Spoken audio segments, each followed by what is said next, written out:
Hey y'all, hey. I am back with another raid. Y'all already know why. Because God, He's a real one. And if it's your first time here joining me, my name is Keldronique, also known as Judy the Plug Daughter, and this is Be Graciously Beautiful. Hit the like button and subscribe to my channel because God be dropping jewels all the time. And I love to have you be a part of my family. So the title of this message is They Are Coming Back to Apologize. And the measure at which you judge them is the measure at which you pause the video, pray, and make sure this message is for you. It can be for a kingdom spouse situation. It can be for family. It can be for former friends. It's just basically for anyone that hurt you. So take a second, take it back to God, and just make sure that this is the word for you. He said, everything isn't intentional. Every mishap that you have can sometimes be miscommunication. Every situation that you go through is not intentional. Everybody's not intentionally setting out to hurt you. But the measure at which you judge the people who have is the same measure at which you'll be judged. Forgiveness is so pivotal. You can't walk into anything unless you forgive. People say, forgiveness is, it's not for other people.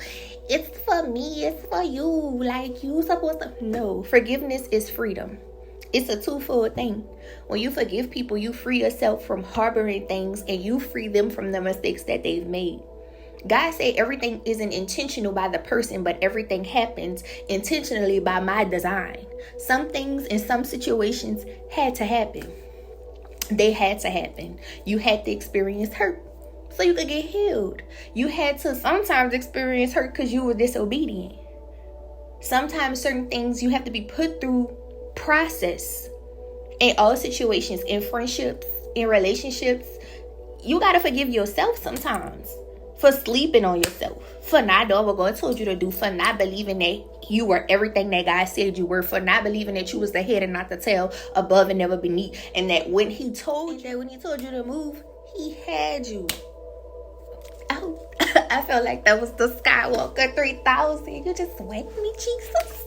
Yeah, y'all, like, it's real, especially family.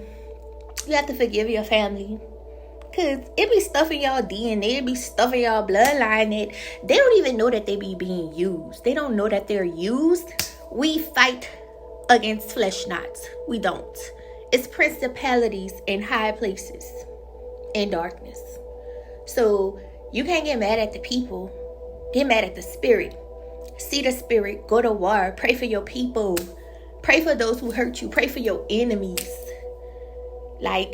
Because they're literally footstools. When He say that, it's just the people aren't the footstool. Thank you, Holy Spirit. Oh, thank you, Holy Spirit. It's the experience that's the footstool that take you to another level.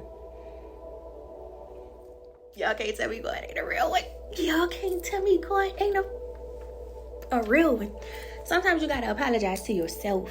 Sometimes you gotta forgive yourself. You gotta forgive them people. You gotta write them letters. This is how I forgive. Thank you, Holy Spirit. I think about what I went through, right? The experience. So, say for instance, give me an example. Somebody stole my purse. Okay. I think about how I felt when somebody stole my purse. I think about the anger. I think about the rage. I think about all of those emotions that I felt. And I give myself a day. And I sit with it.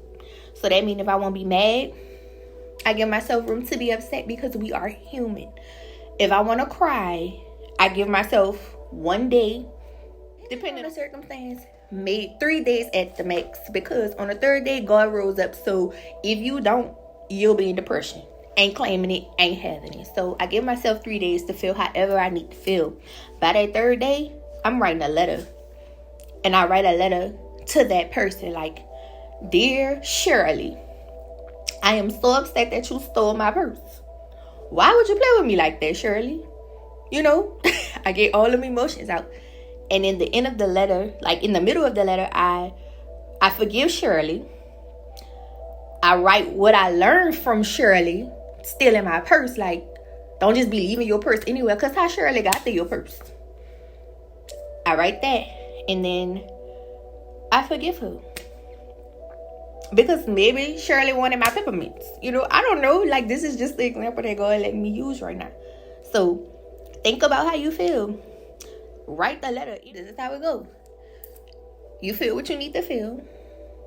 You write the letter. In the letter, you're going to put the person's name. You're going to put how you felt as a result of the action.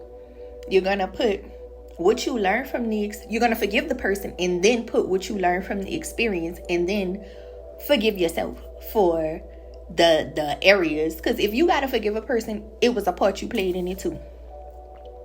You had your guard down. You wasn't blocking. So things happen, and sometimes you don't be doing nothing. Sometimes you just get too close. Sometimes you, like I said, you move in disobedience. Sometimes we're human. Don't forget you're human in this process. And don't forget that the people human too. So you write a letter, and then you write a letter to yourself. It don't matter how many letters you got to write, because can't nobody put a limit or a time on your healing or your hurt. Can't nobody tell you the capacity at which you hurt. Even when you should be finished healing. Like, that's a process, Give yourself grace. And even in moments when you bring it, like when a devil try to bring it up again, that's when you cast him down, because you're like, I forgave Shirley. She needed the peppermints. Real talk. Like, you have to cast things down, because the devil try to keep you in a cycle of shame, or a cycle of hurt, or a cycle of anger, when none of those are of God. So after I write the letter, y'all, I either burn it, I rip it up, and I'll even go somewhere where there's a body of water and like put it in a bottle and fling it, as in tossing it into the sea of forgetfulness. Because when you forgive a person, you don't think about what they did to you. You give them a clean slate. So if y'all want a clean slate with God, you have to forgive. They're coming back to apologize. My God. And the way you judge these people is the measure in which you'll be judged. Forgive. All right. So I pray that this message blesses y'all. I pray that it keeps y'all. And y'all know I pray that it catapults y'all. Like, subscribe, and share this video with somebody who need help with forgiveness. See y'all in the next video.